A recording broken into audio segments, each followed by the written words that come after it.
시청자 여러분 안녕하십니까. 지금부터 9월 7일 밤 뉴스를 시작하겠습니다. 전옥현의 안보정론입니다. 시청자 여러분들께 첫 번째 뉴스는요, 유튜버들 요즘 곤욕을 많이 치르고 있는데 가세연 여러분들 뭐 잘 아시죠? 강용석 변호사, 그 다음에 김용호, 김세희 이 세 명이 강남 경찰서에 의해서 강제 체포됐습니다. 근데 강제 체포되는 과정이 말이죠, 굉장히 볼썽사나웠어요. 이제 김용호 기자의 경우에는 아침길에 나가다가 차를 타려고 하는데 경찰들이 급습해서 체포가 됐고요. 그리고 이제 김세희 대표, 강용호, 강 변호사는 한 9시간 정도 대치 상태가 계속되다가 결국은 이 강제로 문을 열고 체포됐다. 이런 보도가 지금 나오고 있습니다. 자, 그래서요, 지금 이 내용을 여러분께 보도를 해드리는데, 강용석은 7시 59분, 김세희는 7시 46분에 이제 체포됐어요. 강제로 문을 개방해서 체포를 했습니다. 자, 그래서 이 경찰 관계자들은요, 이 체포영장, 그동안에 강용석, 김세희 씨를 상대로도 체포영장을 많이 집행했는데 체포 요구에 불응해서 버티는 바람에 9시간 넘게 대치 상태가 이루어졌다. 이렇게 지금 알려지고 있고요. 경찰 관계자는 이 명예훼손과 관련해서 여러 명이 고소를 했다. 그래서 경찰에서 수차례 걸쳐서 출석 요구를 했는데 출석 요구에 응하지 않기 때문에 체포영장을 발부받아서 집행한 것이다. 그리고요, 이 세 명에 대해서는 사이버 명예훼손, 모욕 사건 등 10여 건이 접수되었다라고 밝히고 있습니다. 자, 그런데 이와 관련해서 말이죠, 이 김세희 대표가 발표한 입장문을 보면은 이 강남경찰서 사이버수사 2팀장 정형이 경위로부터 문을 부숴서라도 들어오겠다라는 협박까지 받았다라는 것을 폭로하고 있고요. 이런 상황에서 순수하게 나가서 체포당하고 싶은 생각은 전혀 없다. 문을 부수고 들어오기를 기다리고 있다. 이렇게 입장을 밝혔습니다. 그리고요, 이 김 대표는 명예훼손 혐의로 체포영장이 발부된 것이 납득이 되지 않는다. 이렇게 주장하고 있는데요. 체포영장의 발부 근거로 적시된 명예훼손 관련 혐의, 이게 뭐냐면 조국 딸하고요, 이인영 통일부 장관 아들이에요. 여러분들 뭐 조국 딸에 대해서는 제가 별도로 설명드리지 않아도 될 것 같고요. 이인영 의원의 아들과 관련해서는 과거에 스위스 유학을 때 과도하게 학자금을 썼다. 그거 어떻게 된 거냐, 이거 하고, 그 다음에 병역 면제와 관련된 의혹입니다. 이것이 청문회 과정에서 거론된 바 있는데요. 이와 관련된 이 가세연의 방송이 말하자면 명예를 훼손했다는 겁니다. 그러면서 이 두 사람에 대한 방송 내용은 언론 보도와 인사청문회 당시 나왔던 이야기를 한 것일 뿐이다. 말 그대로 진행자로서 리액션만 했을 뿐인데 리액션이 명예훼손에 해당되는 것이냐. 만약에 이런 사안으로 체포영장이 발부된다고 하는 것은 대한민국 민주주의 역사가 후퇴하는 것이다. 이렇게 반박을 하고요. 이를테면 MBC 비리 수첩에서 어떤 보도로 고소 고발당하는 문제가 불거졌다라고 가정할 때, 그러면 그럴 때마다 박성재 사장이나 최승호 사장이 수사기관에 소환되는 일은 없지 않느냐. 문제의 소지가 있는 발언의 당사자도 아닌 대표를 체포한다는 것은 부적절하다. 이렇게 반박을 하고 있어요. 그리고 이제 강남서에서는요, 조국 딸과 이인영 아들 관련 발언 이외에도 방송에서 나간 여러 콘텐츠들에 대한 명예훼손 고소 고발건이 접수가 됐고, 이에 대한 조사가 필요해서 체포영장을 발부받은 것이다. 억울하면 경찰서에 와서 진술을 하면 되지 않느냐. 진술하지 않으면 어떻게 아는가 라면서 양측의 진술을 들어봐야 한다. 이렇게 입장을 밝힌 바 있습니다. 자, 어쨌든지 간에 말이죠, 뭐 유튜버든 뭐 일반 언론 매체든 누구든지 팩트와 다른 것을 방송해서는 안 되겠죠. 그런데 지금 이 가세연의 주장대로 이미 언론에도 다 나와 있고 청문회 과정에서 나온 내용을 가지고 이렇게 강제로 말이죠, 이 체포를 무리하게 집행하는 거, 체포영장을, 이거는 참 문제가 있다라고 저도 판단이 됩니다. 그래서요, 이 부분에 대해서는 우리 시민단체에서 철저하게 그야말로 이 경찰 측의 강제 집행, 우리 9시간씩이나 거치면서 이 자택 문을 강제로 열고 들어간 것이 이 위법 행위는 없는지 등등 많이 검토하고 또 조사를 해야 되겠다. 그리고 경찰의 조사가요, 공정하게 이루어지는 것인지 여부도 철저하게 모니터해야 되겠다라는 말씀을 드립니다. 자, 이제는요, 윤석열 측근의 고발 사주 의혹과 관련해서 이 제보자로 알려져 있던 사람이 관계기관에 공익신고를 한 것으로 지난주에 뉴스버스 측에서 밝히고 있습니다.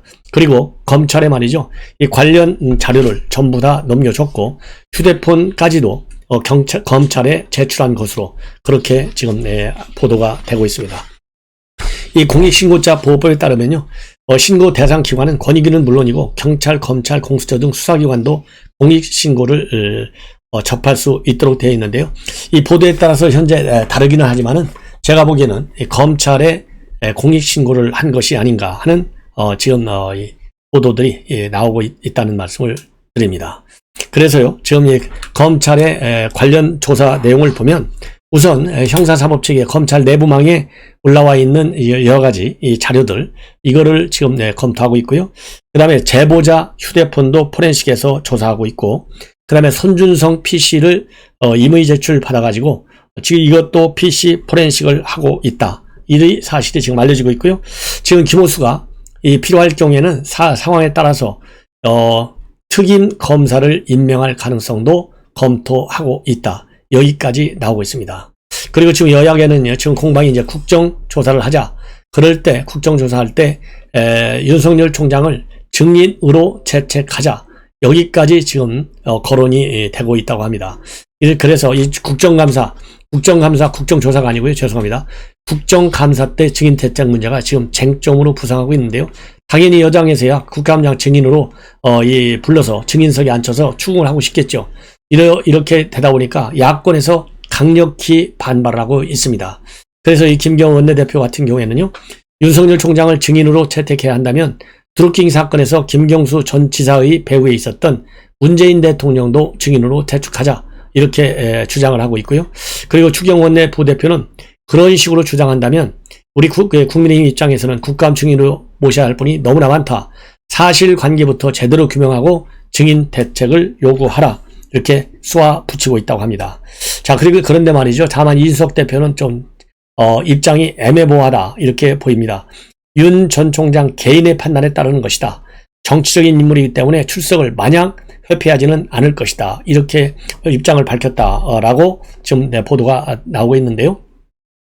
자, 제가 보기에는요, 이준석 대표 국회 직접 이 의석에 앉아서 의정 활동을 한 경험은 없잖아요. 그렇기 때문에 상식적으로 보더라도 말이죠. 지금 현재 윤석열 총장의 고발 사주 의혹, 지금 당사자인 김우, 그리고 심지어 여권의 빅마우스인 김어준마저도 윤석열 총장이 지시했다고 하는 명백한 근거가 없다라고 이해찬 대표 대담에서 밝혔어요. 그런데 이렇게 그 사실 자체가 없다라고 지금 알려지고 있지 않습니까?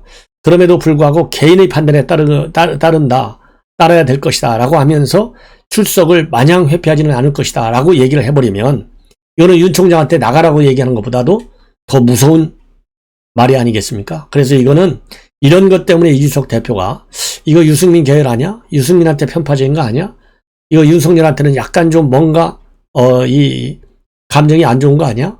이런 의심이 항상 따라다니는 거예요. 그래서 이준석 대표의 이 발언은 부적절한 측면이 오히려 더 많다. 저는 그렇게 생각을 합니다. 더군다나 이 추경호 원내대표의 이 말의 이 기조가 저는 옳은 방향이다라고 봐요. 예. 그리고 설령 시간이 나중에 지나서 윤 총장과 관련된 의혹이 있다 하더라도 이 사안의 경중에 따라서 윤 총장이 국감장에 나갈 수도 있고 안 나갈 수도 있어요. 이거야말로 그때 가서 신중한 판단이 요망이 됩니다. 그러나 현 단계에서는 딱 김기현과 추경 원내처럼 딱 잘라서 아니 되옵니다. 이렇게 하는 것이 올바르다. 만약에 말이죠, 윤 총장 이렇게 정치인이기 때문에 끝까지 안 가겠다고 버티는 것은 좋지 않다. 이런 식이나 마찬가지잖아요. 그러면 윤 총장이 나가버리면 결국 누가 좋아해요? 윤 총장을 국감장에 앉히려고 하는 사람이 누구예요? 여권이잖아요. 그러면 정치 공세의 소재로 더 확산 부풀려지고, 그러면 결국은 이게 우리 국민의힘의 마이너스가 되지 민주당의 마이너스가 되겠습니까? 그래서 이거는 적절치 않은 표현인 것 같아요. 그리고 이와 관련해서요, 윤 총장의 캠프 측에서는요, 구체적인 언급은 하지 않고 있지만은 국감장이 정치 공세의 장으로 변질된다면 정치는 또다시 국민으로부터 외면받고 정권 교체에도 도움이 되지 않을 것이다. 이렇게 입장이 밝혔어요. 자, 이제는요, 유승민 의원이 결국 입장을 밝혔습니다. 이 한마디로 얘기하면 김웅한테 전화를 걸었다고 합니다, 오늘.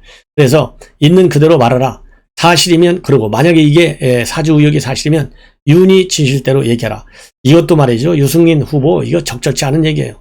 아니 이미 9월 3일 날 처음 보도됐을 때 하고 오늘 9월 7일 날 지금 4일이 지나면서 나온 상황을 보면 윤 총장이 직접 개입하지 않았다라고 하는 것은 100% 확실한 거 아니에요? 그러면 사실이면 이 얘기는 나중에 사실인 것으로 최종적으로 확인이 됐을 때 윤 총장은 이렇게 해라. 이렇게 공세를 취해도 시간이 늦지 않아요. 벌써부터 사실이면 왜 if하고 가정법을 쓸 이유가 뭐가 있어요? 가정법을 써야 할 때 쓰는 것이지 지금같이 이렇게 정치적인 공격 자료로 여권에서 그냥 눈을 부릅뜨고 달려들고 있는데 똑같이 사실이라면 이렇게 가정을 해서 단정적으로 가정을 해서 이렇게 윤석열 총장이 해라. 이거는 잘못된 판단이고 정치 공세다. 이렇게 보여집니다. 자, 그러면은요, 뭐라고 얘기했느냐? 진실이 한 축인 김웅 의원이 사실을 밝히고 만약 의혹이 사실이라면 윤 후보 측에서 진실대로 얘기해 줄 것을 다시 한번 요구한다. 이렇게 밝혔다는 보도가 지금 여기저기서 많이 나오고 있어요. 오늘 그러니까 이 강서에서 경선 후보자들의 3대 정책 공약 발표를 마치고 기자들하고 만나서 이렇게 얘기를 했다고 합니다. 자, 그러면서 말이죠.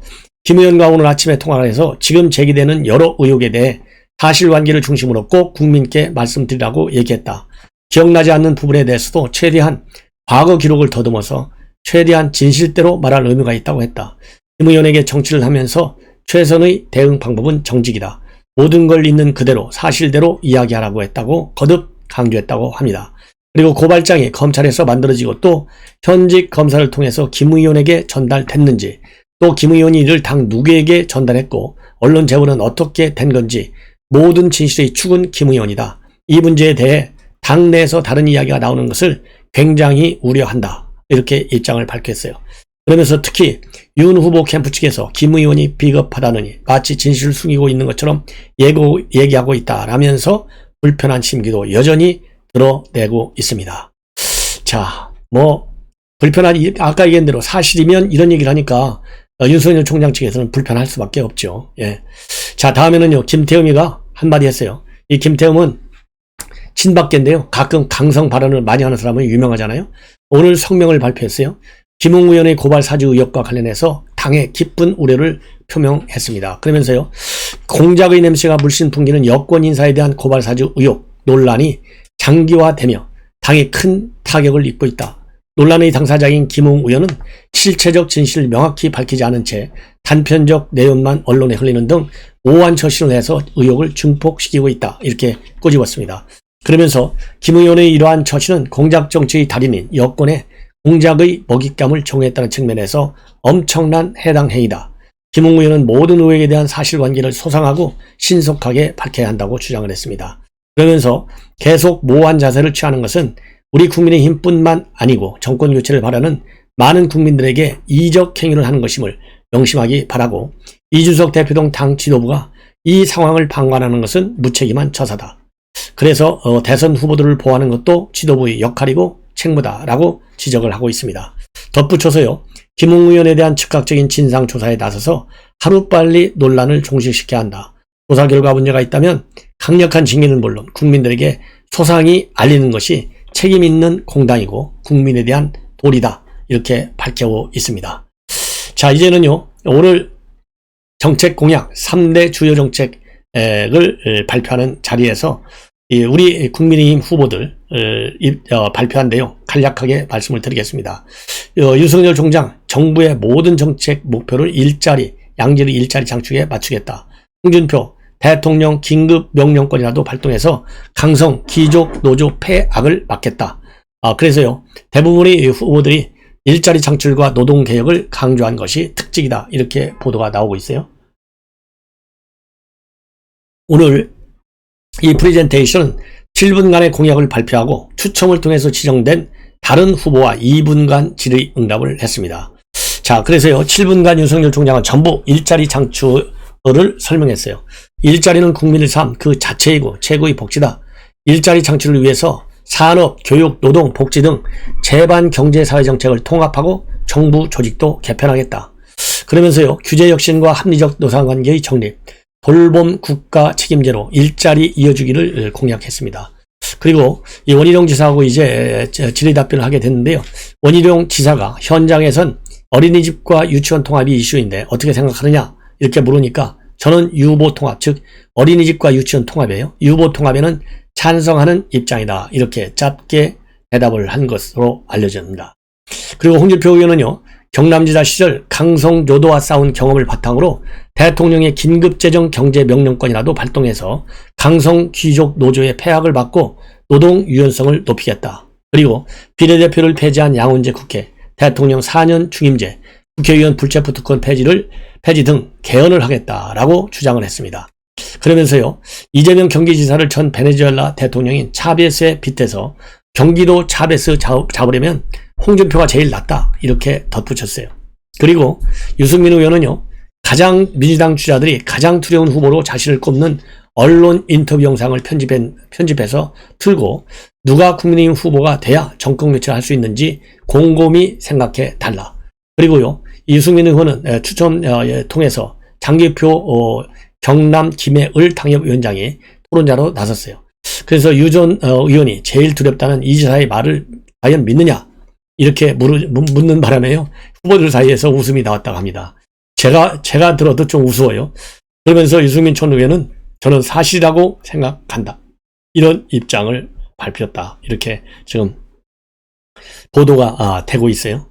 자, 뭐 자기한테 유리한 얘기만 하는 거니까요. 뭐 어쩔 수 없겠죠. 자, 그 다음에는요, 김동연 전 기재부 장관이 내일 온라인 대선 출마 선언식을 갖습니다. 그래서 내일 오전 9시 유튜브 채널을 통해서 새로운 10년 조용한 혁명이라는 이름의 출마 선언식을 하고요.